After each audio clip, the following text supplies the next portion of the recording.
Today we are going to discuss about types of banks and e-banking. So in last class we have discussed about banking and its types, banking and its functions. So let us discuss about banks and its types. Banking is classified into 4 types. They are commercial banks, cooperative banks, specialized banks and central bank. In this commercial bank, so commercial bank is regulated according to the 1949 Banking Regulation Act. So 1949 Banking Regulation Act ప్రకారం ఈ commercial bank అనేది other rules and regulations అన్నీ కూడా organise చేయడం జరుగుతుంది. అయితే ఈ commercial banks accepts deposits from the public. So public దగ్గర నుంచి యాక్సెప్ట్స్ డిపాజిట్స్, అంటే డిపాజిట్స్ని యాక్సెప్ట్ చేయడమే కాకుండా అలాగే లోన్స్ని ఇవ్వడం.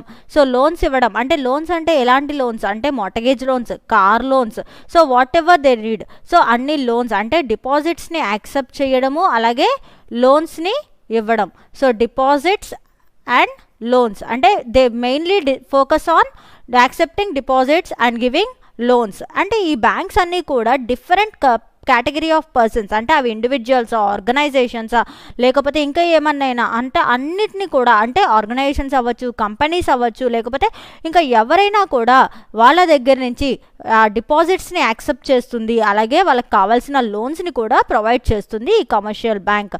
ఈ కమర్షియల్ బ్యాంక్స్లో ఎనీ టైమ్ సో వాళ్ళు ఫిక్స్డ్ డిపాజిట్స్ అకౌంట్స్ని మెయింటైన్ చేస్తారు, లేకపోతే కరెంట్ డిపాజిట్ అకౌంట్ మెయింటైన్ చేస్తారు.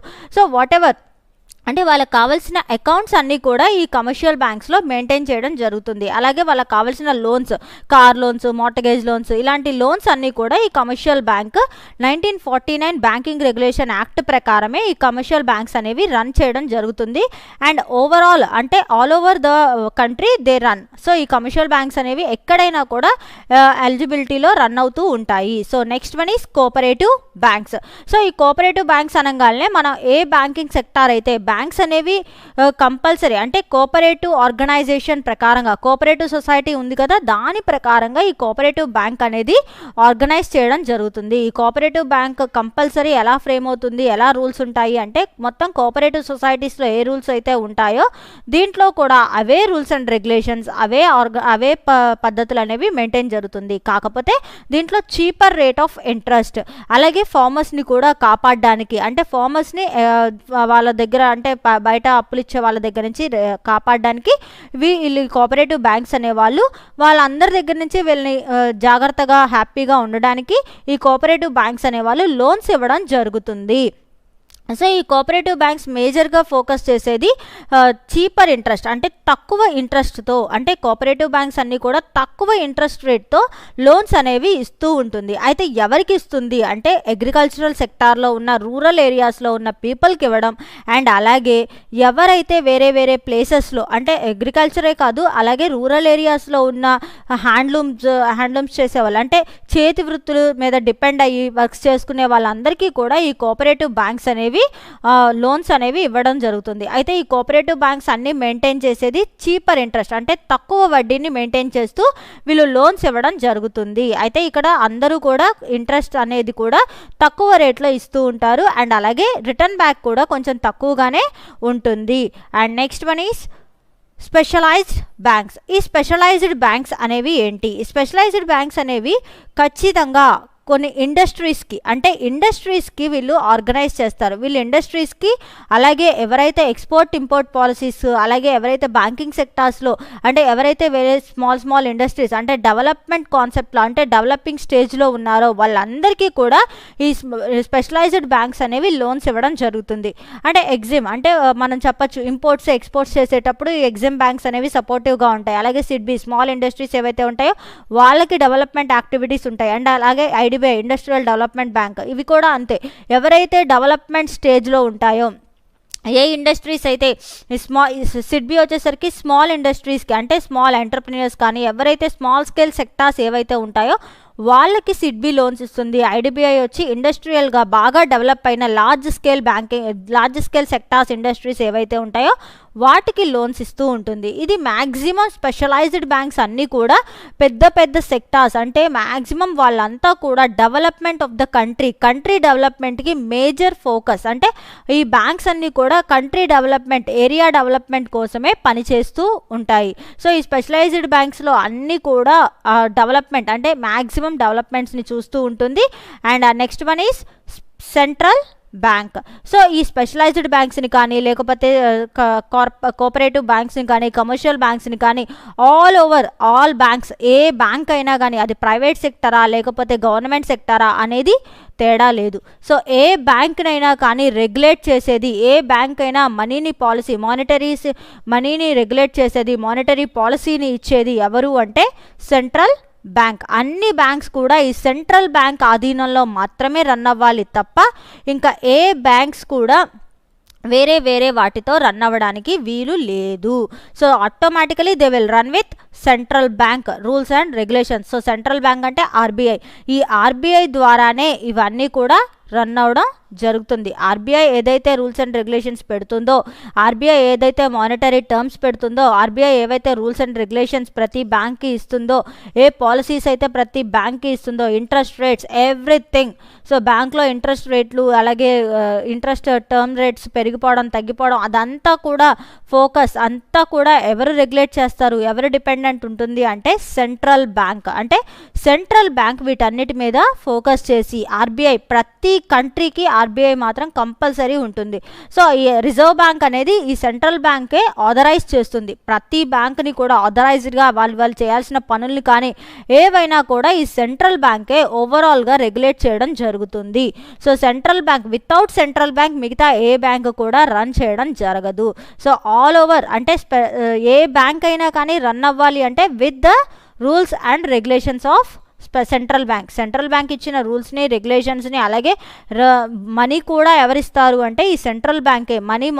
మనీని టర్మినేట్ మనీని వాళ్ళకి ఇవ్వడం కానీ ఏదైనా చేసేది ఎవరు అంటే ఈ సెంట్రల్ బ్యాంకే. ప్రతి బ్యాంక్కి ఎంతెంత లోన్స్ ఇవ్వాలి, ఎంతెంత కండిషన్స్ పెట్టాలి, ఎలాంటి కండిషన్స్ ఉండాలి, ఎలాంటి పాలసీస్ ఇవ్వాలి, ఎలాంటి ఇంట్రెస్ట్ రేట్ ఇవ్వాలి, ప్రతిదీ కూడా under the control of central bank పవర్స్తోనే సెంట్రల్ బ్యాంక్ ఇచ్చిన రూల్స్ అండ్ రెగ్యులేషన్సే ప్రతి బ్యాంకు ఫాలో అవ్వాలి తప్ప ఎవరి సొంత నిర్ణయాలు ఏ బ్యాంకు తీసుకోవడానికి వీలు లేదు. So these are the types of banks. So banks అనేవి ఈ రకాలుగా డివైడ్ చేయడం జరిగింది. And next one is e banking అంటే ఆన్లైన్ ట్రాన్సాక్షన్స్ అన్నీ కూడా అంటే మనం ఎక్కడికి వెళ్ళాల్సిన అవసరం లేకుండా విత్ ఇన్ హోమ్ స్టే, అంటే మనం ఇంట్లోనే కూర్చొని మనం ఎక్కడికి వెళ్ళకుండా మన ట్రాన్సాక్షన్స్ అన్నిటినీ కూడా హ్యాపీగా ఫుల్ ఫ్లెడ్జ్డ్గా కంప్లీట్ చేసుకోవడానికి ఈ బ్యాంకింగ్ అనేది ఆన్లైన్ బ్యాంకింగ్. అంటే ఈ బ్యాంకింగ్నే ఎలక్ట్రానిక్ బ్యాంకింగ్ అంటాము. ఆన్లైన్ బ్యాంకింగ్ అంటే ఎలక్ట్రానిక్ వస్తువుల మీద డిపెండ్ అయ్యి, అంటే ఎలక్ట్రానిక్ సిస్టమ్ మీద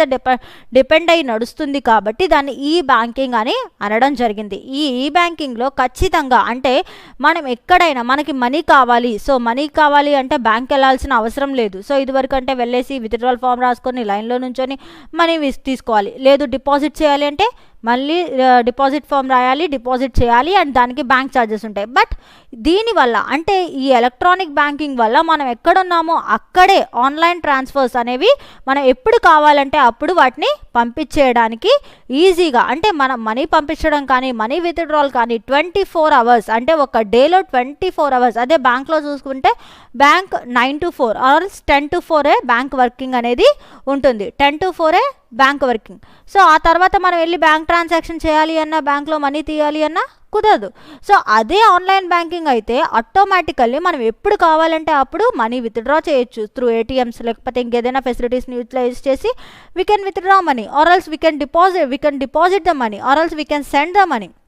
ఎవరికి కావాలంటే వాళ్ళకి మనీని పంపించవచ్చు, లేదంటే విత్డ్రా చేయొచ్చు, లేదంటే మనం ఎవరికైనా డిపాజిట్ అంటే మనీ డిపాజిట్ చేయాలి. సో టైం దాటిపోయింది, so don't worry, so we have deposit machines. So ఇలాగా ఆన్లైన్ ట్రాన్సాక్షన్స్ అనేవి ఈ బ్యాంకింగ్ ద్వారా, ఈ ఎలక్ట్రానిక్ బ్యాంకింగ్ అంటే ఆన్లైన్ బ్యాంకింగ్ అని మనం అంటాము, కానీ ఎలక్ట్రానిక్ బ్యాంకింగ్ అంటే మొత్తం కూడా ఎలక్ట్రానిక్ గూడ్స్ మీద రన్ అవుతుంది కాబట్టి దీన్ని ఆన్లైన్ బ్యాంకింగ్ అంటే ఎలక్ట్రానిక్ బ్యాంకింగ్ అని అనడం జరిగింది. ఇది అలాగే సేఫ్గాను ఉంటుంది, ఫాస్ట్గాను ఉంటుంది, ఈజీగా కూడా ఉంటుంది.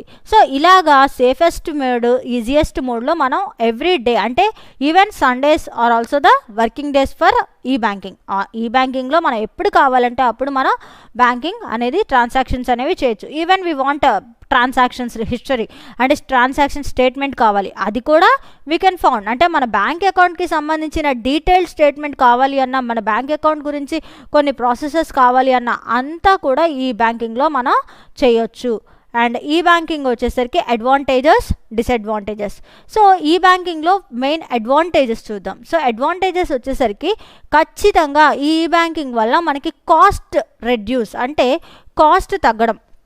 ఫర్ ఎగ్జాంపుల్ ఇప్పుడు మనం బ్యాంకుకి వెళ్ళాలి, అమౌంట్ వేయాలి ఆర్ఎల్స్ అమౌంట్ తీయాలి. సో ఇప్పుడు మనం బ్యాంకుకి వెళ్ళి అమౌంట్ వేయడం కానీ తీయడం కానీ చేయాలి అంటే అక్కడ టైం కన్స్యూమ్ అవుతుంది, అలాగే మనకి ఎంతో కొంత కాస్ట్ కూడా. ఫర్ ఎగ్జాంపుల్ మనకి వెహికల్స్ లేవు, ఏం చేయాలి, ఆటోనో ఏదోటి, మన నియరెస్ట్ బ్యాంక్ అయితే నడిచి వెళ్తాం. సో అది కాదు, ఫారెస్ట్ డిస్టెన్స్ కొంచెం దూరంగా ఉంది. So how can we go?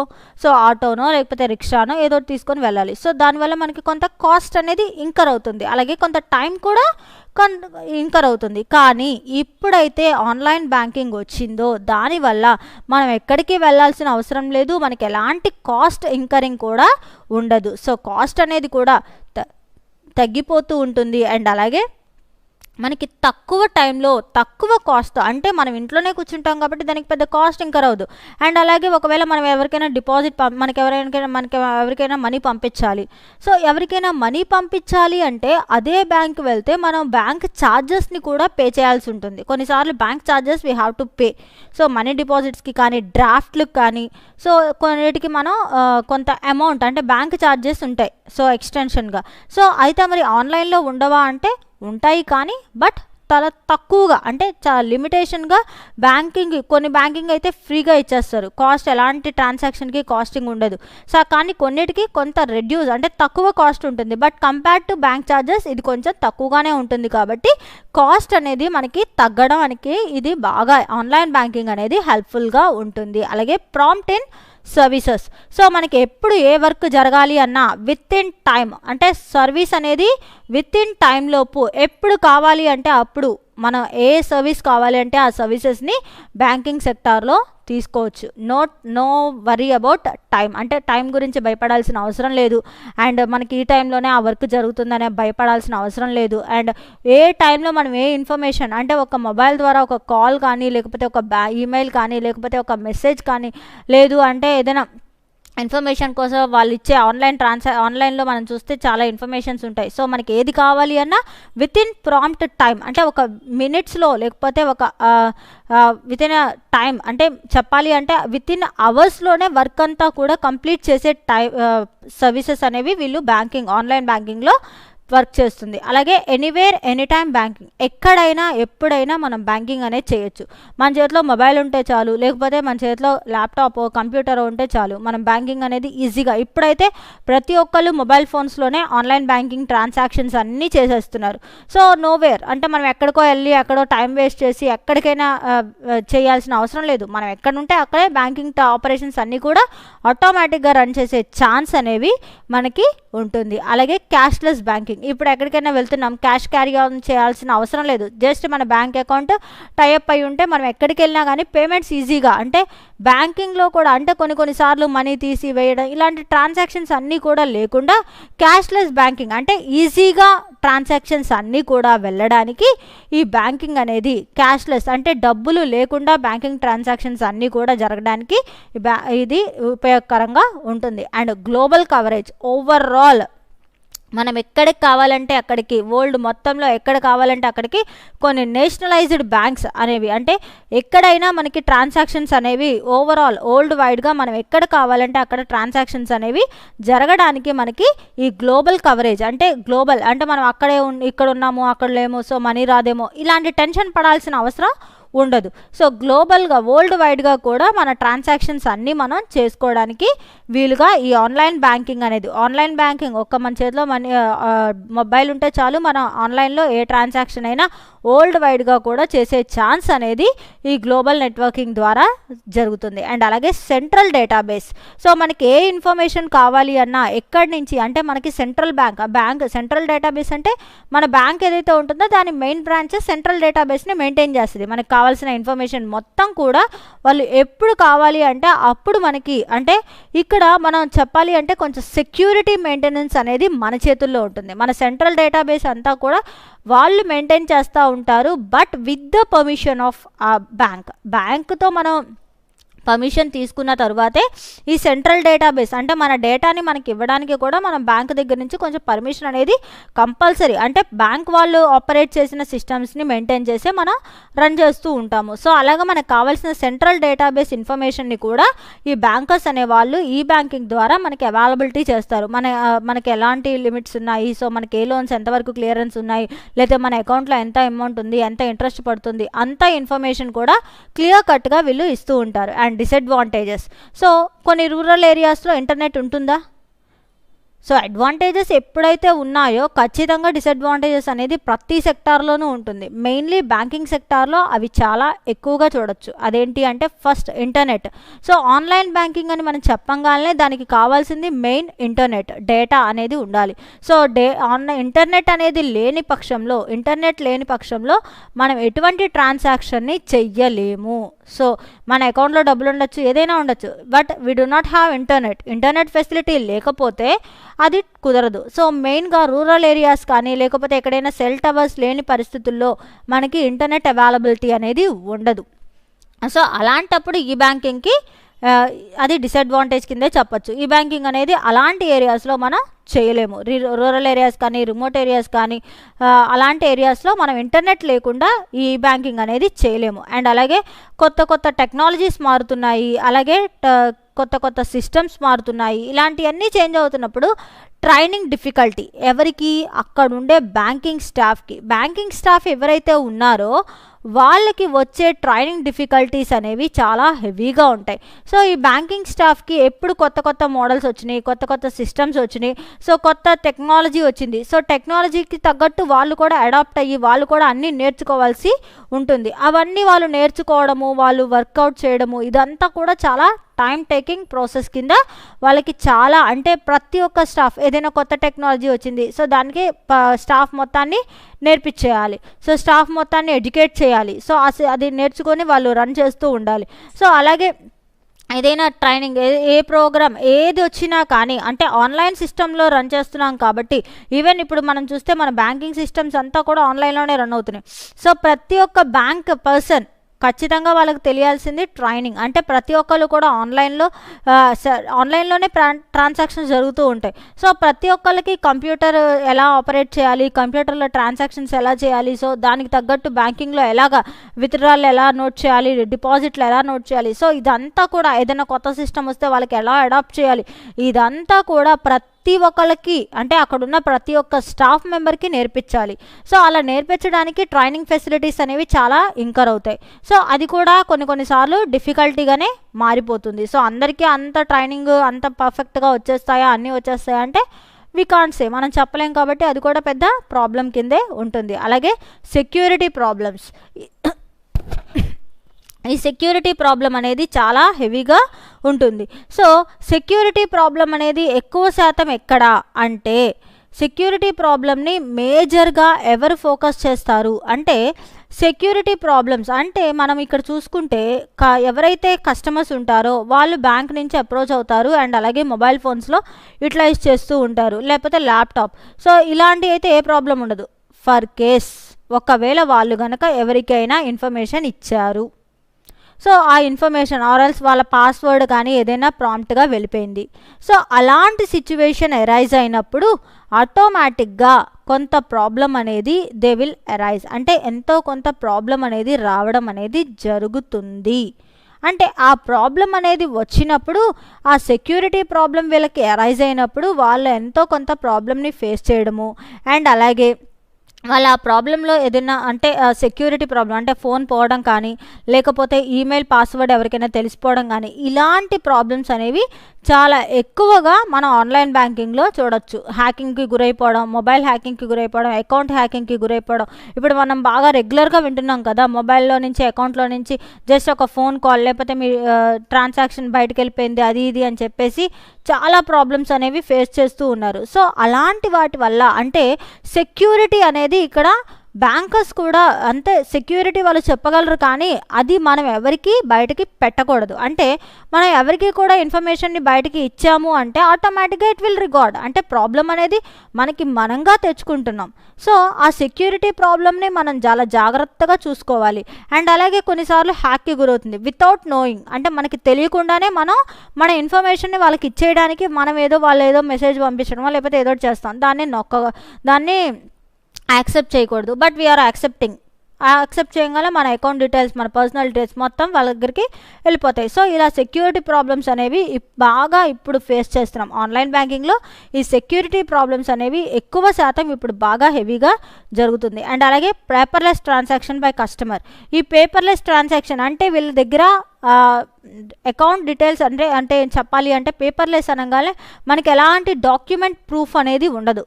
ఏదైనా ఉంది అంటే అది ఆన్లైన్ బ్యాంకింగ్ ద్వారా బ్యాంక్ స్టేట్మెంట్లోనో లేకపోతే బ్యాంక్ మనం తీసుకున్న దాంట్లోనో ఉంటుంది తప్ప పేపర్ ప్రూఫ్ అనేది అంటే మనం వాటిని ప్రింట్ తీసి పెట్టుకోవడమో లేకపోతే ఇంకేదైనా అవి చేయలేదు అంటే మనకి ట్రాన్సాక్షన్స్ బై కస్టమర్ ద్వారా మనం చేసిన ఏ ట్రాన్సాక్షన్స్కి డాక్యుమెంట్ రూపంలో, పేపర్ రూపంలో ఎలాంటి ప్రూఫ్ అనేది మనకి అవైలబిలిటీలో ఉండదు. అలాగే ఈ బ్యాంకింగ్ అనేది రన్ అవుతున్నప్పటికీ అందరికీ ఆన్లైన్ బ్యాంకింగ్ చేతనవుతుందా? అందరూ మరి చాలామంది బ్యాంకే వచ్చి ట్రాన్సాక్షన్స్ చేస్తారు. బట్ లో లిటరసీ రేట్ అంటే ఈ లో లిటరసీ అంటే ఎక్కువ మంది చదువుకోకపోవడం వల్ల బ్యాంకింగ్ అనేది ఎక్కువగా రన్ అవ్వడం జరగటం లేదు. అంటే ఇండియాలో ఇల్లిటరసీ రేట్ అనేది చాలా హెవీ. సో వాళ్ళు చదువుకొని వాళ్ళు పల్లెటూరులో ఉండేవాళ్ళు వాళ్ళందరూ ఉంటారు కాబట్టి ఆటోమేటిక్గా లిటరసీ రేట్ అనేది ఎక్కువగా ఉండదు. చాలా లిమిటెడ్గా, చాలా తక్కువ మంది మాత్రమే చదువుకునే వాళ్ళు ఉండడం వల్ల లిటరసీ అనేది చాలా హెవీగా ప్రాబ్లమ్ని ఫేస్ చేస్తుంది. సో అది ప్రాబ్లమ్ని ఫేస్ చేయడం వల్ల ప్రతి ఒక్కళ్ళు కూడా అంటే ఈ లిటరసీ అనేది ఇండియాలో చదువుకున్న వాళ్ళు ఎక్కువగా ఉండకపోవడం వల్ల మనకి ఈ బ్యాంకింగ్ వల్ల డిసడ్వాంటేజెస్ అంటే చదువుకోలేని వాళ్ళు కాబట్టి వాళ్ళకి ఆన్లైన్లో ఎలా ట్రాన్సాక్షన్ చేయాలి, ఆన్లైన్లో బ్యాంకింగ్ ఎలా చేయాలి ఇదేమీ తెలీదు. సో దానివల్ల కూడా అంటే వాళ్ళకి పెద్దగా ఏం తెలియదు కాబట్టి వాళ్ళు ఆన్లైన్ ట్రాన్సాక్షన్స్కి కానీ ఆన్లైన్ బ్యాంకింగ్ కానీ ఇష్టపడరు. అండ్ అలాగే ఇంకా చెప్పాలి అంటే చాలామంది కూడా బ్యాంకులకు వెళ్ళి ఏటీఎంలు తీసుకోవడానికి కానీ చెక్ బుక్లు తీసుకోవడానికి కానీ వీటికి కూడా ఎవ్వరూ కూడా మ్యాక్సిమం ఇష్టం అనేది చూపించని పరిస్థితులు కూడా చాలా హెవీగా ఉన్నాయి. So these are the advantages and disadvantages of ఈ బ్యాంకింగ్లో ఖచ్చితంగా అంటే ఆన్లైన్ బ్యాంకింగ్ వల్ల లాభాలు ఉంటాయి, నష్టాలు ఉంటాయి. లాభాలు ఏంటి అంటే కాస్ట్ని తగ్గిస్తుంది, సర్వీసెస్లో ఫాస్ట్గా ఉంటుంది, ఎక్కడైనా బ్యాంకింగ్ చేయొచ్చు, అలాగే క్యాష్తో పని ఉండదు, క్యాష్లెస్ బ్యాంకింగ్స్ అంటే క్యాష్ లేకుండానే బ్యాంకింగ్ చేయొచ్చు, అలాగే వరల్డ్ వైడ్గా మనం ఎక్కడ కావాలంటే అక్కడికి వెళ్ళొచ్చు, మన డేటాబేస్ మన ఇన్ఫర్మేషన్ అంతా కూడా వాళ్ళు బాగా మెయింటైన్ చేస్తారు. సో అలాగే డిసడ్వాంటేజెస్. సో ఇవన్నీ మెయింటైన్ చేస్తూనే కొన్ని ప్రాబ్లమ్స్ అనేవి. సో ఇంటర్నెట్ కనెక్షన్ లేదు అంటే వీ కెనాట్ డూ ఈ బ్యాంకింగ్. ఆన్లైన్ బ్యాంకింగ్ అనేది కావాలి అంటే ఖచ్చితంగా ఇంటర్నెట్ అనేది కావాలి. సో ఇంటర్నెట్ లేదు, సో వీ కెనాట్ డూ. అలాగే ట్రైనింగ్ డిఫికల్ట్ అంటే ఎంప్లాయీస్ ఎవరైతే ఉన్నారో వాళ్ళకి ట్రైనింగ్ ఇవ్వాలి, వాళ్ళందరినీ రన్ చేయించాలి. సో ఇవన్నీ కూడా అక్కడ రన్ అవుతూ ఉంటాయి. అలాగే సెక్యూరిటీ ప్రాబ్లమ్స్. సో ఇప్పుడైతే ఇది చాలా పెద్ద ప్రాబ్లం కింద తయారైపోయింది. అకౌంట్స్ హ్యాక్ అవ్వడం ఇవన్నీ కూడా ఇప్పుడు జరుగుతున్నాయి. అలాగే ట్రాన్సాక్షన్స్ పేపర్లెస్ అనేది చాలా హెవీగా ఉంది. అలాగే లిటరసీ రేట్ అంటే ఇండియాలో చదువుకున్న వాళ్ళు చాలా తక్కువగా ఉండడం వల్ల ఈ బ్యాంకింగ్ అనేది సక్సెస్ఫుల్గా రన్ అవ్వడం కొంచెం తక్కువే. అండ్ నెక్స్ట్ ఫ్యాసెట్స్ ఆఫ్ ఈ బ్యాంకింగ్ యొక్క ఫ్యాసెట్స్ అంటే రకాలు అని కూడా చెప్పచ్చు. ఈ బ్యాంకింగ్లో మనం చూస్తే అంటే మనకి రెగ్యులర్గా ఆన్లైన్ బ్యాంకింగ్లో చాలా ట్రాన్సాక్షన్స్ అనేవి అంటే మనం ఆన్లైన్ బ్యాంకింగ్ చేస్తున్నాము అంటే వాటికి ఏమేమి ఉంటాయి. సో ఆన్లైన్ బ్యాంకింగ్ అంటే అసలు ఎలా చేస్తాం ఆన్లైన్లో బ్యాంకింగ్. సో ఆన్లైన్ బ్యాంకింగ్లో ఫస్ట్ అంటే ఎలక్ట్రానిక్ అని చెప్పాను కదా, ఎలక్ట్రానిక్ బ్యాంకింగ్లో ఫస్ట్ బ్యాంకింగ్ సెక్టార్లోనే వచ్చిన ఫస్ట్ బ్యాంకింగ్ ఏంటి అంటే ఏటీఎం. మనం దీన్ని చెప్పాలి అంటే ఎనీ టైమ్ మనీ మెషిన్ అని చెప్తాం, కానీ దీన్ని ఆటోమేటెడ్ టెల్లర్ మెషిన్ అని అంటాము. ఏమంటాము? Automated teller machine. Automated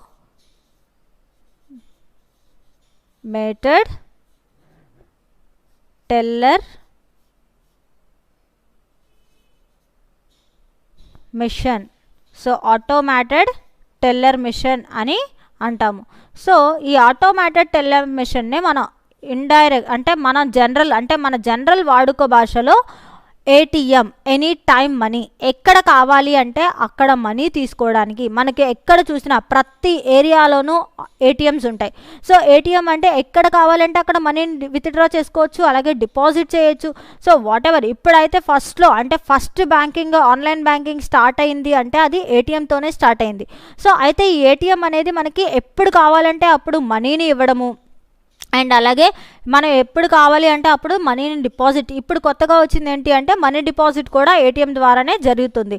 so ఇలాగా ఎనీ టైం మనీ అనేది మనకి అవైలబిలిటీలో 24 hours.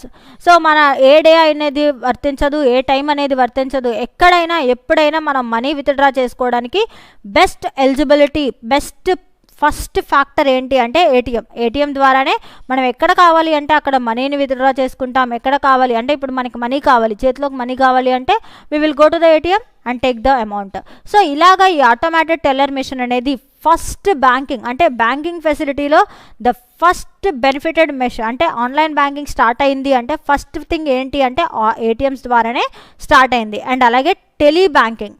ఈ tele banking or home banking అంటే మనం ఒక 24 hours మన వారంలో ఎప్పుడైనా మనకి వర్క్స్ ఉన్నాయి, మనకు టైం కుదరట్లేదు, సో మన అకౌంట్ గురించి మనకు తెలియాలి. సో మనం ఎప్పుడు ఏం చేస్తాము, మన అకౌంట్ని మనం ఫోన్స్ ద్వారా కానీ లేకపోతే ఇంకేదైనా అంటే మనం ఇంట్లోనే కూర్చొని ఒక ఫోన్ కాల్ ద్వారా మన అకౌంట్ డీటెయిల్స్ తెలుసుకోవచ్చు, లేకపోతే ట్రాన్స్ఫర్ చేయొచ్చు, లేకపోతే ఇంకేదైనా అంటే టెలీ బ్యాంకింగ్ ద్వారా మనం ఇంట్లోనే కూర్చొని మనం ఈ ట్రాన్సాక్షన్స్ అన్నిటినీ కూడా రన్ చేయడానికి కానీ లేకపోతే వాటన్నిటినీ కూడా ఎప్పటికప్పుడు అంటే మనం ఆన్లైన్ అంతా కూడా అంటే బ్యాంకింగ్ ఫెసిలిటీస్ అన్నీ కూడా ఇంట్లోనే కూర్చొని హోమ్ బ్యాంకింగ్ ద్వారా అంటే ఇంట్లోనే ఉండి ఒక్క ఫోన్ కాల్తో మన అకౌంట్ బ్యాలెన్సెస్ చెక్ చేసుకోవచ్చు, మనకి ఎవరికైనా డిపాజిట్ వేయాలి అంటే డిపాజిట్ చేసుకోవచ్చు, మన డిపాజిట్స్ ఏమన్నా వచ్చినాయా అవి చేసుకోవచ్చు, లేదంటే ఎవరికైనా మనీ ట్రాన్స్ఫర్ చేయాలా, అన్నీ కూడా ఇట్లాంటి అన్ని అకౌంట్స్ కింద అకౌంట్స్ ఇన్ఫర్మేషన్స్ అన్నీ కూడా మన అకౌంట్ స్టేట్మెంట్ కూడా ఒక ఫోన్ కాల్తో అయిపోయే ఛాన్స్ అనేది ఈ ఆన్లైన్ టెలిఫోన్ బ్యాంకింగ్ ద్వారా వస్తుంది. అండ్ నెక్స్ట్ ఈమెయిల్ బ్యాంకింగ్ అనగానే మనం చూస్తే మెసేజ్ అంటే బ్యాంకర్ దగ్గరికి మనం వెళ్ళాల్సిన అవసరం లేదు. బ్యాంకర్ వాళ్ళ దగ్గరికి మనం వెళ్ళి మా అకౌంట్ ఇన్ఫర్మేషన్, మాకు స్టేట్మెంట్ కావాలి, లేకపోతే మాకు ఇంకేదైనా ఇన్ఫర్మేషన్ కావాలి అని మనం వాళ్ళని అడగాల్సిన అవసరం లేదు. మ్యాక్సిమం ఈ ఈమెయిల్ బ్యాంకింగ్ ద్వారా జరుగుతుంది ఏంటి అంటే బ్యాంకర్స్ మనకి ఇన్ఫర్మేషన్ ఇస్తారు త్రూ ఈమెయిల్స్. అంటే బ్యాంక్లో ఇదో కొత్త లోన్స్ ఉన్నాయి, కొత్త ఇంట్రెస్ట్ రేట్స్ ఉన్నాయి, సో మనం ఎప్పుడు చూడొచ్చు బ్యాంక్ నుంచి మనకి కస్టమర్ అలర్ట్స్ అని లేకపోతే కస్టమర్ ఈమెయిల్స్ అని మనకి ఎప్పుడు బ్యాంక్ దగ్గర నుంచి ఈమెయిల్స్ అనేవి వస్తాయి. సో అలాగా వాళ్ళకి మనం ఈమెయిల్స్ పెట్టచ్చు, వాళ్ళు మనకి ఈమెయిలింగ్ అనేది చేస్తారు. సో ఇలాగా ఇన్ఫర్మేషన్ అంతా మన అకౌంట్ స్టేట్మెంట్ కానీ అంతా కూడా ఈమెయిల్లో కూడా మనం స్టోర్ చేసుకునే ఛాన్స్ ఈ బ్యాంకింగ్ వాళ్ళు మనకి ప్రొవైడ్ చేస్తారు. ఈమెయిల్స్ ద్వారా బ్యాంకింగ్ ట్రాన్సాక్షన్స్, అలాగే మనం బ్యాంకింగ్ ట్రాన్సాక్షన్ ఒక ఈమెయిల్ పెట్టి మాకు ఇలాగ ఫర్ ఎగ్జాంపుల్ బిజినెస్ పర్సన్స్ అయితే ఈమెయిల్లో బిజినెస్ గురించి పెడతారు, సో మేము ఇంత అమౌంట్ని వాళ్ళకి ట్రాన్స్ఫర్ చేయాలనుకుంటున్నాము, so you can do that అని చెప్పేసి మనం వాళ్ళకి బ్యాంకింగ్ వాళ్ళకి కొంత పర్మిషన్ అనేది ఇవ్వడం జరుగుతుంది. సో అలా బ్యాంక్ వాళ్ళకి పర్మిషన్ ఇచ్చినప్పుడు సో బ్యాంక్ వాళ్ళు ఆ పర్మిషన్ని రెగ్యులైజ్ చేసుకొని దాని ద్వారా వెళ్తారు. అండ్ అలాగే మనం కూడా మనకి ఏదైనా బ్యాంక్ నుంచి ఏదైనా ఇన్ఫర్మేషన్ కావాలి, so the information service request అని ఈమెయిల్ పెట్టచ్చు, లేకపోతే మనం బ్యాంక్ నుంచి స్టేట్మెంట్ రిసీవ్ చేసుకోవడానికి ఇలాగా మనం అంతా కూడా ఆన్లైన్లో ఈమెయిల్స్ లెటర్స్ రూపంలో బ్యాంకర్స్కి పంపిస్తే దానికి రెస్పాండ్ అనేది చాలా ఫాస్ట్గా సూపర్ ఫాస్ట్ వేలో ఈ ఈమెయిల్ బ్యాంకింగ్లో నుంచి విత్ ఇన్ అవర్స్ అంటే 1 day లోపే మనకి రిటర్న్ బ్యాక్ ఇన్ఫర్మేషన్ అంతా కూడా మనకి వచ్చేస్తుంది అనమాట ఈ ఈమెయిల్ బ్యాంకింగ్ ద్వారా. And network banking or online banking అంటే ఇప్పుడు నెట్వర్క్ బ్యాంకింగ్ అని చెప్తున్నాం. సో ఇప్పుడు ఆన్లైన్లో మనం ఇప్పుడు మనం బ్యాంక్లోకి వెళ్ళినప్పుడు బ్యాంక్లో చాలా మెషిన్స్ అంటే ఓవర్ అంటే మెయిన్గా ఒక మెయిన్ స్ట్రీమ్ ఉంటుంది. ఆ మెయిన్ స్ట్రీమ్ నుంచి మిగతా అన్నిటికీ అంటే ఆ చుట్టుపక్కల ఉండే బ్యాంకింగ్ సెక్టార్స్ అవ్వచ్చు, లేకపోతే ఆ చుట్టుపక్కల యూజ్ చేసే జనరల్ పబ్లిక్ అవ్వచ్చు, లేకపోతే ఏజెన్సీస్ అవ్వచ్చు, ఎవరికైనా కానీ అంటే ఏజెన్సీస్కి కానీ, జనరల్ పబ్లిక్కి కానీ, లేకపోతే ఆ బ్యాంకింగ్ సెక్టార్ పీపుల్కి కానీ, లేకపోతే ఎవరికైనా కానీ ఈ ఆన్లైన్ బ్యాంకింగ్ అంటే మెయిన్ సెక్టార్ అంటే ఒక బ్యాంక్ అనే దాన్ని రన్ చేయాలి, లేకపోతే ఆన్లైన్ బ్యాంకింగ్ని రన్ చేయాలి అంటే మెయిన్ మోడెమ్ అంటే మెయిన్ సెక్టార్ అనేది ఒకటి ఉంటుంది. ఆ మెయిన్ పాయింట్లో నుంచి ఆ ఈ ఆన్లైన్ ట్రాన్సాక్షన్స్ అన్నీ కూడా అది జనరల్ పబ్లిక్కా, లేకపోతే నార్మల్ పర్సన్స్కా, లేకపోతే బ్యాంకర్ వాళ్ళకైనా ఎవరికైనా కానీ ఓవరాల్గా నెట్వర్క్ ఆన్లైన్ బ్యాంకింగ్ అంతా కూడా మెయిన్ మోడెమ్తోనే. ఫర్ ఎగ్జాంపుల్ ఎస్బీఐ ఉంది, ఎస్బీఐకి బోల్డ్ అండ్ బ్రాంచెస్, విజయవాడ మొత్తం బ్రాంచెస్ ఉన్నాయి, కస్టమర్స్ అలానే ఉంటారు. సో ఎవ్రీ వన్ ప్రతి ఒక్కరికి ఏజెన్సీస్ ఉంటాయి. సో మరి ప్రతి ఒక్కరికి వీళ్ళు మెయిన్ సెక్టార్ నుంచి అంటే మెయిన్ ఎస్బీఐ బ్రాంచ్ ఉంటుంది, సెంట్రల్ బ్రాంచ్. ఆ సెంట్రల్ బ్రాంచ్ నుంచి వీళ్ళకి అంటే వీళ్ళకి ఇంటర్నెట్ కనెక్షన్ అంటే కనెక్షన్ త్రూ ఆన్లైన్ ద్వారా కనెక్షన్ అనేది వస్తుంది. సో దాని ద్వారా ఎస్బీఐ బ్యాంక్ అకౌంట్ ఇప్పుడు మన ఫోన్లో ఎస్బీఐ బ్యాంక్ అకౌంట్ దాన్ని ఓపెన్ చేస్తాము. సో ఓపెన్ చేసినప్పుడు ఆటోమేటిక్గా ఆన్లైన్ ట్రాన్సాక్షన్ జరుగుతున్నప్పుడు ఆటోమేటిక్గా ఏ సర్వర్కి లింక్ అవుతాము అంటే ఎస్బీఐ సర్వర్కి లింక్ అవ్వాలి.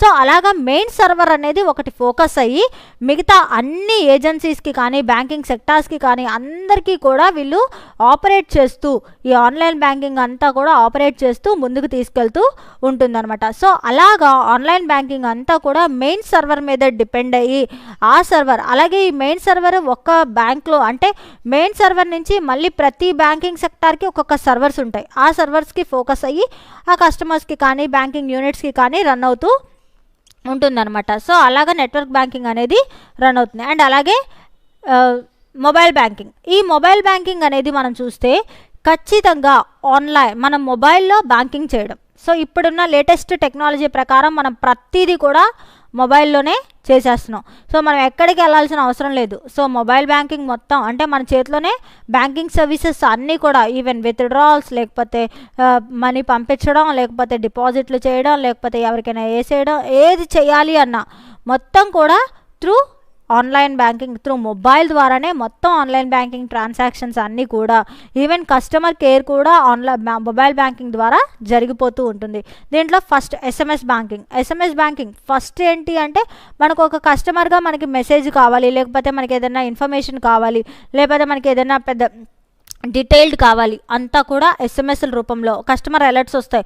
సో మీ అకౌంట్లో ఎంత బ్యాలెన్స్ పడింది, సో కస్టమర్ అలర్ట్ అంటే మీ అకౌంట్లో అమౌంట్ డిపాజిట్ అయింది, లేకపోతే అకౌంట్లో నుంచి విత్డ్రా అయింది అంటే ఫర్ ఎగ్జాంపుల్ ఏటీఎంలో నుంచి మనం ట్రాన్సాక్షన్ చేసినప్పుడు ఆర్ఎల్స్ బ్యాంక్లో వెళ్ళి మనం ఒక చెక్ ద్వారా కానీ లేకపోతే ఎవరికైనా ఇచ్చినప్పుడు మన అకౌంట్లో నుంచి బ్యాలెన్స్ డిడక్ట్ అయినా లేకపోతే బ్యాలెన్స్ యాడ్ అయినా కానీ మనకి ఎస్ఎంఎస్ అలర్ట్ అనేది ఫస్ట్ వస్తుంది. దీనికి ఇంటర్నెట్ అవసరం కూడా లేదు, జస్ట్ ఒక ఫోన్ ఉండి ఆ ఫోన్ని మనం బ్యాంక్ వారితో టైఅప్ అయ్యి అంటే బ్యాంక్ వాళ్ళకి మనం ఆ ఫోన్ నెంబర్ కనుక ఇచ్చుంటే మనకి ఆటోమేటిక్గా మనం ఎప్పుడు ట్రాన్సాక్షన్ అది 24/7 అంటే 24 hours 7 days ఎప్పుడు అమౌంట్ డిపాజిట్ అయినా అమౌంట్ ఎప్పుడు విత్డ్రా అయినా కానీ ఎవ్రీ టైం ఎవ్రీ సెకండ్ మనకి అలర్ట్ అనేది ఎస్ఎంఎస్ ద్వారా వస్తూనే ఉంటాయి. అండ్ అలాగే జిఎస్ఎం సిమ్ టూల్ కిట్ ఇదేంటి అంటే సర్వర్ నుంచి అంటే ఈ బ్యాంక్ వాళ్ళు కొంతమందికి అంటే మొబైల్ బ్యాంకింగ్ అంటే బ్యాంక్ వాళ్ళే కొంతమందికి బ్యాంక్లో కొన్ని సిమ్స్ అనేవి అలాట్ చేయడం జరుగుతుంది. అలా సిమ్ అలాట్ చేసి వాళ్ళందరూ కూడా దాన్ని యూటిలైజ్ చేసుకొని వాళ్ళంతా అంటే ఆ బ్యాంక్లో ఉన్న ప్రతి ఒక్కళ్ళు అంటే ఇది ఓన్లీ బ్యాంకింగ్ సర్వీసెస్కి కోసమే అంటే నార్మల్ పబ్లిక్కి ఇవ్వడానికి కాదు. జనరల్గా బ్యాంక్ సర్వర్స్లో సో పలానా పర్సన్స్ పలానా వాళ్ళు బ్యాంక్లో వర్క్ చేస్తున్నారు, సో అలాంటి వాళ్ళకి ఆ సిమ్ కార్డ్ ఫెసిలిటీ అనేది ఇవ్వడం జరుగుతుంది. ఇలా ఈ సిమ్ అనేది ఉంది కదా ఇక్కడ సిమ్ బ్యాంక్ సర్వర్ అనేది ఆ జిఎస్ఎం సిమ్ టూల్ కిట్ అనేది అలా ఉంటుందన్నమాట. వాళ్ళ సర్వర్స్ అంటే వాళ్ళందరికీ సిమ్ కార్డ్స్ ఏవైతే ఉంటాయో బ్యాంకింగ్లో వర్క్ చేసే వాళ్ళ సిమ్ కార్డ్స్ ఏవైతే ఉంటాయో ఆ సర్వర్ని దీంట్లో ఫ్రేమ్ చేసుకొని సిమ్ టూల్ కిట్ అనేది వాళ్ళకి ఇవ్వడం జరుగుతుంది. ఆ బ్యాంక్లో ఉన్న ఎవరైతే మెయిన్ పర్సన్స్ అంటే ఏజెన్సీస్ కావచ్చు లేకపోతే ఎవరైనా పర్సన్స్ అవ్వచ్చు అలాంటి వాళ్ళందరికీ ఈ సిమ్ టూల్ కిట్ ద్వారా వాళ్ళు లోన్స్ గురించి కానీ లేకపోతే ఏదైనా నార్మల్ అంటే బ్యాంక్ నుంచి కస్టమర్స్ని రమ్మని కానీ లేకపోతే కస్టమర్స్కి ఏదైనా ఇన్ఫర్మేషన్ని ప్రొవైడ్ చేయడానికి కానీ ఈ జిఎస్ఎం సిమ్ టూల్ కిట్ ద్వారా అంటే మొబైల్ ఫోన్స్ని ఇవ్వడం ద్వారా వాళ్ళు ఇన్ఫర్మేషన్ని మొత్తం కూడా అంటే ఎవరికైతే పబ్లిక్ ఉన్నారో వాళ్ళకి ఇన్ఫర్మేషన్ని ఈ జిఎస్ఎం సిమ్ టూల్ కిట్స్ ద్వారా ఇస్తారు. అండ్ అలాగే వ్యాప్, వైర్లెస్ అప్లికేషన్ ప్రోటోకాల్. అంటే ఇక్కడ మనకి మోడెమ్స్, అంటే ఇక్కడ సర్వర్స్ అని చెప్పాను కదా, ఇవి మ్యాక్సిమం కంపెనీస్లో అదే బ్యాంకింగ్ సెక్టార్స్లో రన్ అవుతాయి. సో ఈ బ్యాంకింగ్ సెక్టార్స్లో రన్ అయినప్పుడు ఈ మ్యాక్సిమం మనం ఏ ట్రాన్సాక్షన్ జరిగించినా, అంటే మనం మొబైల్ ద్వారా ఏదైనా ఒక ట్రాన్సాక్షన్ వాళ్ళకి జరిగించినప్పుడు ఇది బ్యాంకింగ్ సెక్టార్కి మనం పంపించినప్పుడు వాళ్ళు వెబ్ సర్వర్కి కనెక్ట్ అవుతుంది. వెబ్ సర్వర్ నుంచి మనకి మొబైల్కి డైరెక్ట్గా వస్తుంది. లేకపోతే మనం కనెక్షన్ మనకేంటి, మనం పర్టికులర్గా మనం ఒక బ్రాంచ్లో ఉంటాము, ఆ బ్రాంచ్కి ఏమవుతుంది, ఆ బ్రాంచ్కి మనం ఫర్ ఎగ్జాంపుల్ ఇప్పుడు మనం ఎస్బీఐలో ఒక బ్రాంచ్లో మనకి మెంబర్గా ఉన్నాం. సో మనం మన ఫోన్ నుంచి ఒక మెసేజ్, అంటే వాళ్ళకి ఒక మొబైల్ ఒక ఆన్లైన్ బ్యాంకింగ్ ట్రాన్సాక్షన్ అనేది చేసాం. సో అది ఆటోమేటిక్గా ఏమవుతుంది, ఆ పర్టికులర్ బ్యాంక్ ఏదైతే ఉందో దాని గేట్వేకి డీకోడ్ అవుతుంది. అక్కడికి వెళ్ళి ఆ గేట్వే నుంచి మెయిన్ సర్వర్, ఏదైతే మెయిన్ సర్వర్ బ్యాంక్ ఉంటుందో దానికి వెళ్ళి ఆ తర్వాత మనకి రిటర్న్ బ్యాక్లో ఇన్ఫర్మేషన్ అనేది ఇదంతా కూడా విత్ ఇన్ సెకండ్స్లో జరిగిపోతుంది అనమాట. ఈ వైర్లెస్ అంటే వ్యాప్ అనేది మనకి దీనికి ఏమి పెద్ద కనెక్షన్స్ ఉండవు. శాటిలైట్ సిగ్నల్స్ ద్వారా డైరెక్ట్ సర్వర్స్ని అప్రోచ్ అయ్యేసి మనకి వచ్చేస్తుంది. అది ఒక మెథడ్. అయితే అదేంటి అంటే బ్యాంక్ నుంచి వెబ్ సర్వర్కి, అంటే డైరెక్ట్ మొబైల్ నుంచి వెబ్ సర్వర్స్కి డైరెక్ట్ కనెక్షన్ ఉంటుంది. లేకపోతే బ్యాంక్ నుంచి వెబ్ సర్వర్కి కనెక్షన్ ఇచ్చుకొని అలా కూడా మన అప్లికేషన్, అంటే మన ఆన్లైన్ ట్రాన్సాక్షన్ చేసేటప్పుడు with in a minute seconds అని చెప్పచ్చు, చాలా తక్కువ టైంలో మన ట్రాన్సాక్షన్స్ అన్నీ కూడా అవ్వడానికి ఈ బ్యాంకింగ్, అంటే ఈ మొబైల్ బ్యాంకింగ్లో ఈ వ్యాప్ అనేది ఉపయోగపడుతుంది. ఇది బ్యాంకింగ్ యొక్క ఈ బ్యాంకింగ్ యొక్క facets. Next one insurance. So insurance అనేది మనం చూస్తున్నాం. ఇన్సూరెన్స్ అనేది ఖచ్చితంగా కూడా, అంటే ఇన్సూరెన్స్ని మనం చూసుకుంటే ఇది ఒక agreement or else a contract. అంటే ఒక కాంట్రాక్ట్, ఒక అగ్రిమెంట్ ఎవరి మధ్య, ఎవరైతే పార్టీ ఇన్సూర్ చేసుకుంటున్నారో వాళ్ళ లైఫ్ని కానీ, లేకపోతే వాళ్ళ గూడ్స్ని కానీ, లేకపోతే ఇంకేదైనా కానీ దాన్ని ఇన్సూరెన్స్ చేసుకొని, అంటే ఒక అగ్రిమెంట్ కానీ ఒక కాంట్రాక్ట్ కానీ ఫ్రేమ్ చేసుకొని, కానీ ఖచ్చితంగా రిటర్న్ కన్సిడరేషన్ అనేది వాళ్ళు ఎవరైతే నామినీకి పెడతారో నామినీ వస్తుంది. లేదంటే దట్ పార్టీ, మెయిన్ పార్టీ ఎవరైతే ఉంటారో వాళ్ళకి ఈ ఇన్సూరెన్స్ అనేది ఖచ్చితంగా చేయడం జరుగుతుంది. అది గూడ్స్ అవ్వచ్చు, లేకపోతే ఇండివిజువల్ పర్సన్స్ అవ్వచ్చు, కంపెనీస్ అవ్వచ్చు, ఆర్గనైజేషన్స్ అవ్వచ్చు, వాట్ ఎవర్ ఏదైనా కానీ మనం ఇన్సూరెన్స్ అనేది ఖచ్చితంగా కవర్ చేసుకుంటాము.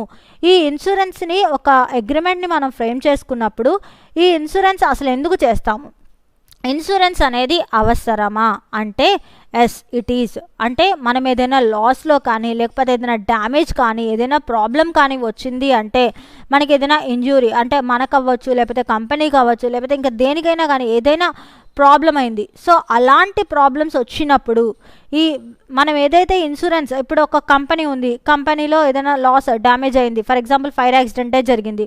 So how can it regain, అది మళ్ళీ కోపప్ అయ్యి మళ్ళీ వాళ్ళ బిజినెస్ ఎలా రన్ చేస్తారు అంటే త్రూ ఇన్సూరెన్స్ అనేది కట్టుంటారు. కాబట్టి వాళ్ళకి కావాల్సిన వాల్యూ అనేది వాళ్ళకి వస్తుంది. అండ్ అలాగే వాళ్ళు ఎప్పుడు కావాలి అంటే అప్పుడు ఇన్సూరెన్స్ ఏజెంట్స్, అంటే ఇన్సూరెన్స్ని తీసుకొని వాళ్ళు ఇన్సూరెన్స్ని ఎప్పటికప్పుడు కడుతూ ఉండి దాన్ని కావాల్సిన రీతిలో వాళ్ళు మెయింటైన్ చేస్తూ ఉంటారు. సో అలా ఇన్సూరెన్స్ అనేది వాళ్ళని సేఫ్ గార్డ్ చేసుకోవడానికి ఎక్కువగా ఉపయోగపడుతుంది. అయితే దీంట్లో ఫంక్షన్స్, ఇన్సూరెన్స్కి కొన్ని ఫంక్షన్స్ ఉంటాయి. అంటే ప్రొవైడింగ్ సర్టెనిటీ, అంటే ఖచ్చితంగా ఇన్ఫర్మేషన్ అనేది క్లియర్గా ఇస్తారు.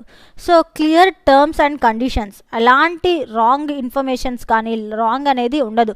క్లియర్ కట్ ఇన్ఫర్మేషన్ అనేది ఇన్ఫర్మేషన్ అనేది ఇన్సూరెన్స్ అనే వాళ్ళకి, ఇన్సూరెన్స్ ఎవరైతే ఇండివిజువల్ పర్సన్ అవ్వచ్చు, లేకపోతే ఇండివిజువల్ ఆర్గనైజేషన్ అవ్వచ్చు, ఎవరైతే ఇన్సూరెన్స్ చేస్తున్నారో వాళ్ళకి ఖచ్చితంగా సర్టైనిటీ, అంటే clear information about their insurance policy, వాళ్ళు ఏదైతే పాలసీ తీసుకుంటున్నారో దాని మీద క్లియర్ కట్ ఇన్ఫర్మేషన్ అనేది ఇవ్వడం జరుగుతుంది. అలాగే ప్రొటెక్షన్, సో వాళ్ళని కానీ, వాళ్ళ ఇండివిజువల్స్ అయితే ఇండివిజువల్ లైఫ్స్ని కానీ, లేకపోతే ఆర్గనైజేషన్స్ అయితే వాళ్ళ బిజినెస్ని కానీ, లేకపోతే గూడ్స్ని కానీ, ట్రాన్స్పోర్టేషన్లో అయితే గూడ్స్ని కానీ, వేటినైనా ప్రొటెక్ట్ చేయడానికే మన ఇన్సూరెన్స్. అంటే to protect our cells from damages are losses, అంటే మనకి ఏదైనా లాస్ కానీ, లేకపోతే ఇండివిజువల్ లాసెస్ అవ్వచ్చు, లేకపోతే కంపెనీ లాస్ అవ్వచ్చు, ఏదైనా మనం వాటన్నిటి నుంచి సేఫ్ గార్డ్, మనల్ని మనం కాపాడుకోవడానికి ఎక్కువ శాతం ఈ ప్రొటెక్షన్, అంటే ఈ ఇన్సూరెన్స్ అనేది హెల్ప్ఫుల్గా ప్రొటెక్షన్ కింద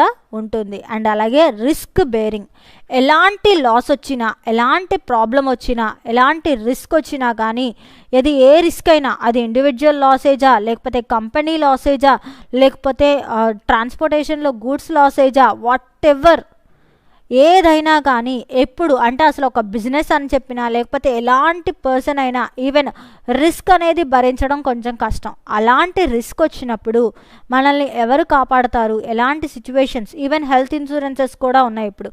సో ఎలాంటి సిచ్యువేషన్స్లో అయినా మనల్ని మనం కాపాడుకోవడానికి కానీ, లేకపోతే ఆర్గనైజేషన్స్ని కాపాడడానికి కానీ, ఎవరినైనా కాపాడడానికి, రిస్క్ని భరించడానికి రిస్క్ బేరర్గా ఇన్సూరెన్స్ ఏజెంట్స్, ఇన్సూరెన్స్ కంపెనీస్ అనేవాళ్ళు ఉంటారు. సో వాళ్ళు మనల్ని, ఈ కంపెనీస్ అనేవాళ్ళు మనల్ని మనకు వచ్చిన లాస్ని రీగైన్ చేయడానికి, మనకు వచ్చిన ప్రమాదాన్ని వాళ్ళు కాపాడడానికే వీళ్ళు ఎక్కువగా ఉంటారు. అండ్ అలాగే కొన్నిసార్లు ఏదైనా చెప్పాను కదా ఇందాక, లాస్ ఏదైనా వస్తుంది, యాక్సిడెంట్ అయింది, లేకపోతే డ్యామేజ్ అయింది, ఏదైనా ఒక బిజినెస్ అనేది రన్ అవ్వడానికి వాళ్ళు క్యాపిటల్ కింద, అంటే మళ్ళీ రీబిజినెస్ చేయాలి, సో మళ్ళీ డెవలప్ అవ్వాలి అంటే ఖచ్చితంగా ఎసర్ట్ అంటే వీళ్ళు కొంత క్యాపిటల్ ఫార్మేషన్కి కూడా ఇన్సూరెన్స్ వాళ్ళు లోన్స్ కూడా ఇవ్వడం జరుగుతుంది. సో అలాగ వాళ్ళు ఇన్సూరెన్స్ కంపెనీస్ లోన్స్ ఇవ్వడం కూడా జరుగుతుంది. అలా లోన్స్ ఇవ్వడంతో పాటు ఈ ఫంక్షన్స్ అన్నీ కూడా మనం ఈ ఇన్సూరెన్స్ వాళ్ళు ఖచ్చితంగా కొన్ని ఇన్సూరెన్స్ ఫంక్షన్స్ అనేవి ఇలా ఇవ్వడం జరుగుతుంది. And next one is advantages, insurance company advantages. So functions చూసాం కదా, వాళ్ళు ఖచ్చితంగా ఆ ఫంక్షన్స్ అన్నిటినీ ప్రొవైడ్ చేస్తారు. అంటే ఖచ్చితంగా ఇన్ఫర్మేషన్ క్లియర్గా ఇస్తారు, ప్రొటెక్షన్ ఇస్తారు, ఎలాంటి రిస్క్ వచ్చినా భరించడం జరుగుతుంది. మనకి ఏ టైంలో కావాలి అంటే ఆ టైంలో, అంటే ఫర్ ఎగ్జాంపుల్ ఏదైనా కంపెనీ లాసేజ్లోకి వెళ్ళిపోయింది, డ్యామేజ్ వల్ల ప్రాబ్లంలో ఫేస్ అయ్యారు, ఇలాంటి టైంలో వాళ్ళని కోపప్ చేసుకోవడానికి, వాళ్ళు మళ్ళీ డెవలప్ చేసుకోవడానికి ఈ ఇన్సూరెన్స్ అనేది ఉపయోగకరంగా ఉంటుంది. అయితే దీంట్లో కొన్ని అడ్వాంటేజెస్ ఉన్నాయి. ఇన్సూరెన్స్ చేస్తున్నాము అంటే వాట్ ఆర్ ద అడ్వాంటేజెస్, మనం ఒక ఇన్సూరెన్స్ చేస్తున్నాము అంటే దానివల్ల మనకి వచ్చే లాభాలు ఏంటి అంటే, లాభాల్లో ప్రొవైడ్ సర్టనిటీ, ఆల్రెడీ మనం ఇందాకే చూసాం. సర్టనిటీ అంటే క్లియర్ కట్ ఇన్ఫర్మేషన్, ఖచ్చితమైన ఇన్ఫర్మేషన్ అనేది వీళ్ళు ఇవ్వడం జరుగుతుంది. ఎటువంటి పరిస్థితుల్లోనూ ఎలాంటి లాసేజ్ని కానీ, ఎలాంటి ప్రాబ్లమ్ని కానీ మనకి రాకుండా ఇన్సూరెన్స్ ఎవరైతే చేయించుకుంటున్నారో, ఆ ఇన్సూరర్ పర్సన్ ఎవరైతే ఉన్నాడో, ఆ కంపెనీ కావచ్చు, ఎవరికైనా క్లియర్ కట్ ఇన్ఫర్మేషన్. సో మీకు ఇంత ఇన్సూరెన్స్ కట్టాలి, ఇన్ని ఇయర్స్ కట్టాలి, లేకపోతే ఇంత మంత్స్ కట్టాలి, సో మీ టర్మ్ పీరియడ్ ఇంత ఉంటుంది, సో ఆ టర్మ్ పీరియడ్ వరకు మీరు ఇన్సూరెన్స్ పే చేయాలి, ఇది లైఫ్ లాంగా లేకపోతే స్మాల్ టైమా, సింపుల్ టర్మ్ ఏంటి అనేది వాళ్ళ మొత్తం క్లియర్ కట్గా ఇన్ఫర్మేషన్ అంతా కూడా సర్టైన్గా, అంటే వితౌట్ అంటే అన్సర్టైన్ సిచ్యువేషన్స్ నుంచి మనల్ని కాపాడడానికి ఈ సర్టైనిటీ అంటే క్లియర్ కట్. అంటే మనం అనుకోవచ్చు అన్సర్టైన్ సిచ్యువేషన్స్ అంటే అనుకోకుండా వచ్చే సిచ్యువేషన్సే కదా మనకి అన్నీ తెలిసి వచ్చేస్తాయా, తెలియవు. కాబట్టి అలాంటి అన్సర్టైన్ సిచ్యువేషన్స్ నుంచి మనల్ని మనం కాపాడుకోవడానికి ఈ ఇన్సూరెన్స్ కంపెనీ వాళ్ళు మనల్ని కాపాడడానికి మనకి కొంత బెనిఫిట్ అనేది ఈ ఇన్సూరెన్స్ ద్వారా ఇవ్వడం జరుగుతుంది. సో అలాంటి ఇన్ఫర్మేషన్ అంటే ఎలాంటి సిచ్యువేషన్స్లో మేము ఏదైనా యాక్సిడెంట్లా, లేకపోతే ఏదైనా ప్రాబ్లమ్స్ వచ్చినా, లేకపోతే ఏదైనా హెల్త్ ప్రాబ్లం వచ్చినా, ఇలాంటి ఇన్సూరెన్సెస్ మేము క్రియేట్ చేస్తాము. అంటే మనం ఒక ఇన్సూరెన్స్ చేస్తున్నాము అంటే వాళ్ళు ఆ ఇన్సూరెన్స్, మనం ఏ ఇన్సూరెన్స్ చేస్తుంటే దాని గురించి మనకి పూర్తి అవగాహన అంటే పూర్తి నాలెడ్జ్ అనేది వాళ్ళు ఇవ్వడం జరుగుతుంది. అలాగా certain information regarding the insurance అనేది ఖచ్చితంగా వీళ్ళు చెప్తారు. అండ్ అలాగే డిస్ట్రిబ్యూషన్ ఆఫ్ లాసెస్ అంటే ఇప్పుడు లాసెస్ అనేవి షేర్ చేసుకుంటారు. లాసెస్ని మనం షేర్ చేసుకున్నప్పుడు అంటే ఫంక్షన్స్లో లాసెస్ని కూడా మనం షేర్ చేసుకుంటాం. అంటే ఒక పర్సన్, ఒక గ్రూప్ ఇన్సూరెన్స్ అనేది మనం చేసుకున్నప్పుడు ఆ లాసెస్ని మనం కోపప్ చేయాలి. అంటే ఒక పర్సన్ అంటే గ్రూప్ ఇన్సూరెన్స్ కానీ, లేకపోతే ఒక కంపెనీ ఇన్సూరెన్స్ కానీ చేసినప్పుడు మిగతా ఇన్సూర్డ్ పర్సన్స్ కూడా కొంత లాస్ అయ్యి, మిగతా వాళ్ళందరూ లాస్ అయ్యి ఆ పర్టికులర్ పర్సన్కి ఇవ్వాలి.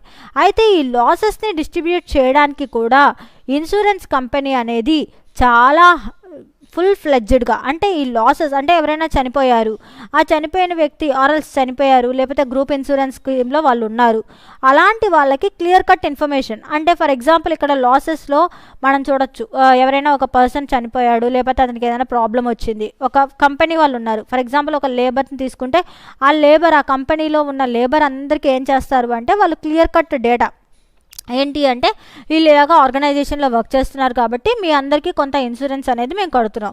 ఇన్ కేస్ మీలో ఒక 10 మందిలో ఎవరైనా ఒకళ్ళు ఇన్ఫెక్ట్ అయ్యారు, ఎవరికైనా ఒక ప్రాబ్లం వచ్చింది, సో మీరందరూ అతనికి కూడా సహాయం చేయాలి. మీ ఇన్సూరెన్స్ అమౌంట్లో నుంచి అతనికి కొంత అమౌంట్ అనేది ఇస్తే అతను తన లివింగ్ని హ్యాపీగా కొనసాగించడానికి కానీ అలాగా కొంత లాస్ని మనం అంటే ఇలా లాసెస్ని కూడా వాళ్ళు డిస్ట్రిబ్యూట్ చేస్తారనమాట ఇన్సూరెన్స్ ద్వారా. అండ్ అలాగే సెక్యూరిటీ, ఎప్పటికప్పుడు సెక్యూరిటీ అనేది ఇన్సూరెన్స్ ద్వారా ప్రొవైడ్ చేస్తారు. అంటే మనం ఇన్సూరెన్స్ చేసాము అంటే మన లైఫ్ సెక్యూర్డ్గా ఉన్నట్టే. అలాగే మన ఆర్గనైజేషన్ ఉంది, కంపెనీ ఉంది, ఆ కంపెనీ కూడా సెక్యూర్డ్గా, అంటే ఇన్సూరెన్స్ చేసాము అంటే ఏ ప్రాబ్లం వచ్చినా అమ్మయ్య ఎంతో కొంత మనం నిలదొక్కుకోగలం అనే బెనిఫిట్ అనేది కంపెనీస్ ఎక్కువగా, అంటే సెక్యూరిటీ, మన లైఫ్కి మనం సెక్యూర్డ్గా ఫీల్ అయ్యే ఛాన్స్ అనేది ఇన్సూరెన్స్ ప్రొవైడ్ చేస్తుంది. అలాగే క్యాపిటల్, ఎవరికైనా క్యాపిటల్ కావాలి అంటే ఆ క్యాపిటల్ని కూడా జనరేట్ చేయడానికి త్రూ లోన్ కానీ లేకపోతే ఇంకేదైనా రూపంలో కంపెనీస్కి, ఆర్గనైజేషన్స్కి, స్మాల్ ఎంటర్ప్రెన్యూర్స్కి ఇలాంటి వాళ్ళకి ఇన్సూరెన్స్ వాళ్ళు లోన్స్ అలాంటివి ఇవ్వడానికి హెల్ప్ చేస్తారు. అలాగే ఎఫిషియన్సీ, అలాగే ఇక్కడ వాళ్ళకు ఉన్న టాలెంట్స్ని కానీ లేకపోతే ఇంకేదైనా స్కిల్ డెవలప్మెంట్ ఇలాంటి వాటిని కూడా డెవలప్మెంట్ ఇన్సూరెన్స్ అనేది ఎక్కువ శాతం అంటే వాటి మీద ఫోకస్ చేసి అలా ఇంక్రీజ్ చేస్తుంది. అండ్ అలాగే మనకున్న టాలెంట్స్, అంటే ఇన్సూరెన్స్ చేయడం వల్ల మనకున్న టాలెంట్స్ని డెవలప్ చేసుకోవడము, లేకపోతే ఇంకేదైనా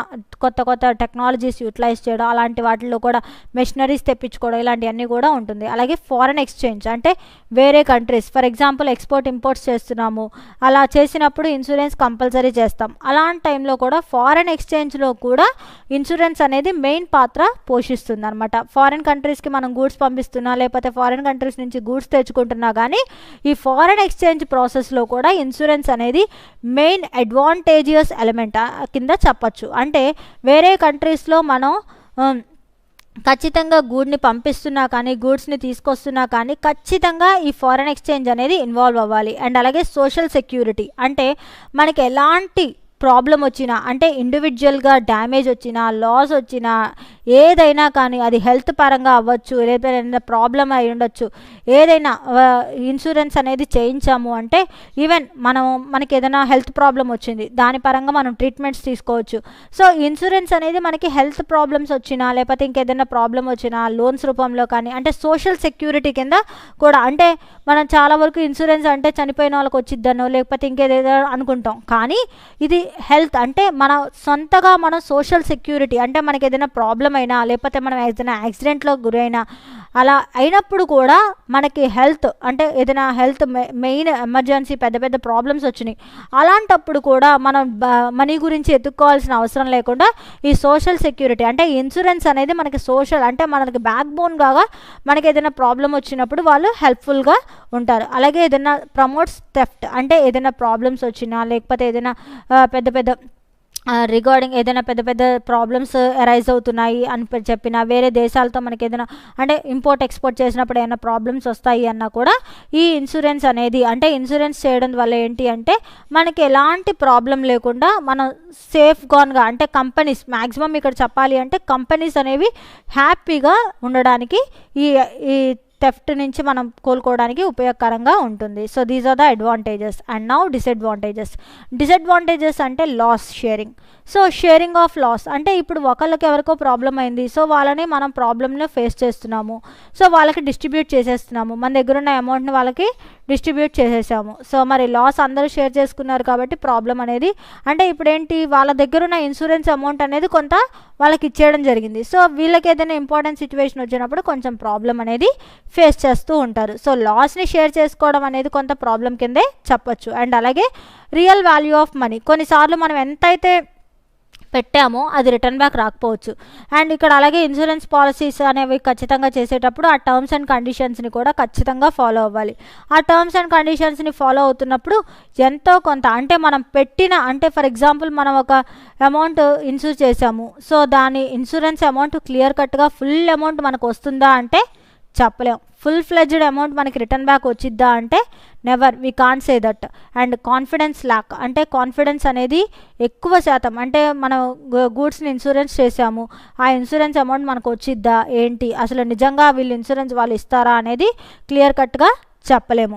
అంటే మనకు వచ్చిన ఈ ఇందాక చెప్పాను కదా, కొంత ప్రాబ్లమ్స్ని మనల్ని గెయిన్ చేయడానికి ఉపయోగపడుతుంది. అంటే ఆ ప్రాబ్లమ్స్ నుంచి గెయిన్ చేయడానికి మనం ఇన్సూరెన్స్ ఒకవేళ కట్టడం మిస్ చేసినా, ఫర్ ఎగ్జాంపుల్ ఎవ్రీ మంత్ లేకపోతే కంపెనీస్ ఉంటాయి ఎవ్రీ ఇయర్ అలా ఇన్సూరెన్స్ పేమెంట్ చేయాలి, ఒకవేళ వాళ్ళు ఇన్సూరెన్స్ చేయడం మర్చిపోయారు, దానివల్ల రిటర్న్ బ్యాక్ వచ్చిద్దా లేదా అనేది చెప్పలేం. సో ఈ ఇన్సూరెన్స్లో కొన్ని ప్రాబ్లమ్స్, అంటే కంటిన్యూస్గా మనం అంటే మనం కంటిన్యూస్గా కడుతూ ఉంటే ఏ ప్రాబ్లం ఉండదు, కానీ ఎక్కడైనా బ్రేక్ వచ్చింది అంటే మాత్రం మనకి కాన్ఫిడెంట్గా ఆ అమౌంట్ రిటర్న్ బ్యాక్ వచ్చిద్దా అనేది మనం చెప్పలేము. So these are the types of బ్యాంక్స్లో టైప్స్. అలాగే ఈ బ్యాంకింగ్ అనేది ఎన్ని రకాలుగా ఉంటుంది, ఈ బ్యాంకింగ్లో అసలు ఈ బ్యాంకింగ్ వల్ల లాభాలేంటి నష్టాలేంటి, అడ్వాంటేజెస్ డిసడ్వాంటేజెస్ చూసాము. ఆన్లైన్ బ్యాంకింగ్ చేయడం మనకి బెటరా కాదా అనేది కూడా చూసాము. అలాగే ఇన్సూరెన్స్ అనేది ఎలా ఉంటుంది, సో ఇన్సూరెన్స్ చేసుకోవడం బెనిఫిటా, ఇన్సూరెన్స్ చేసుకుంటే ఎలా మనల్ని సేఫ్ గార్డ్ చేస్తుంది. ఇన్సూరెన్స్ అనేది నార్మల్గా ఒక అగ్రిమెంట్, ఒక కాంట్రాక్ట్ కింద ఉంటుంది, అది మనల్ని ఎలా సేఫ్ గార్డ్ చేస్తుంది, అది మనల్ని ఎలా లైఫ్ అంటే మన లైఫ్ సెక్యూరిటీ అవ్వచ్చు, లేకపోతే గూడ్స్ సెక్యూరిటీ, ఆర్గనైజేషన్స్ అవన్నిటిని కూడా ఎంత సెక్యూర్డ్గా ఉంచుతుంది అనేది మనం ఈ క్లాస్లో చూసాము. So thank you.